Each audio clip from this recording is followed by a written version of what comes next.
Hello, my name is Dr. Fruitman. I'm a board-certified psychiatrist, and I'm a medical director of Trifecta Health. I wanted to share my thoughts on recent increase in the treatment and prevalence of diagnosed attention deficit disorder. A lot of attention in the news media, including New York Times, is paid to the increase in diagnosis of attention deficit disorder, especially among children. New York Times ran several articles in December of last year and January of this year, 2014, about an increase in diagnosis of attention deficit disorder. It was blamed on certain evils of capitalism, like marketing of new attention deficit disorder drugs to vulnerable parents who were scared to lose competitive edge for their children. And I actually want to share my thoughts as a clinician on this phenomenon. For one, attention deficit disorder is a very, very common condition. And of course, increase in medications, a number of medicines that are safe and effective for this condition, would of course lead to a higher degree of recognition of this disorder. I think a similar effect happened when Prozac was introduced to market of antidepressants. Prozac was one of the first safe and effective antidepressants that was very easy to use in a once-a-day safe formulation, and that has led to an increase in general number of prescriptions for antidepressants. And as a result, right now, depression is increasingly recognized by all clinicians, psychiatrists, and primary care practitioners.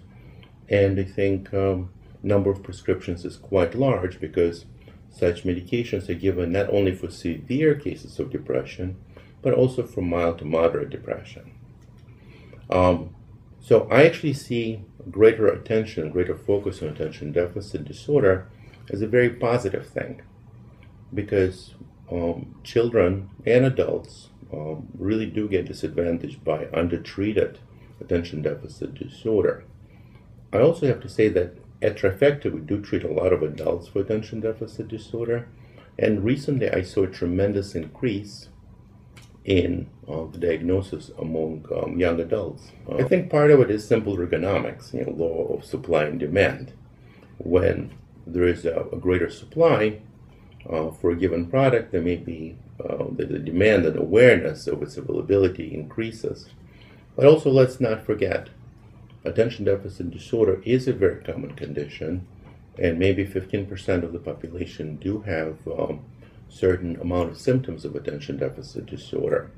What has shifted in the focus of medical community is now there are many physicians, myself included, who think that not only the most severe cases deserve treatment, but also mild to moderate cases require attention if they interfere with patients' performance.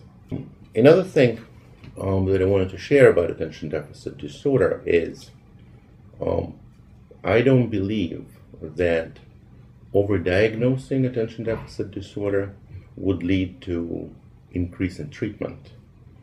Actually, there are probably many children and adults for whom physicians try to prescribe a stimulant, but if they don't have attention deficit disorder, that prescription would likely to actually make them function worse and not better, and would not lead to desired results.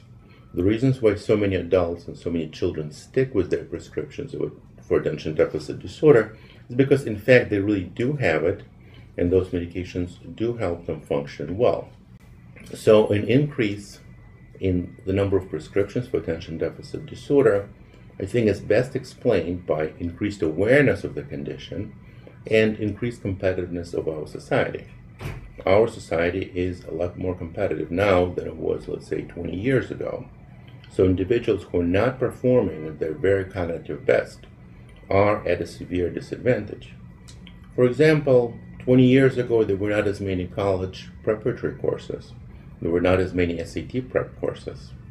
And of course, even now, if parents don't want to give their children medication that they need, it would be kind of like them refusing to pay for their children's SAT prep courses. If they want to put their children at a disadvantage, they can, and there's no rule or any law against it. But I think both children and adults deserve a fair and thorough medical evaluation for ADHD symptoms if there is a suspicion that they suffer from that. I can also add that there are very unbiased and medical tools to assess attention deficit disorder. For example, NIBA is a new test that is purely EEG based, meaning it's a medical neurological test. And this is something that Trifecta can also do for your child or young adult to really put this diagnosis out of the guessing game and more into the medical arena. If you have any questions or if you would like to be evaluated by us, please come to Trifecta Health.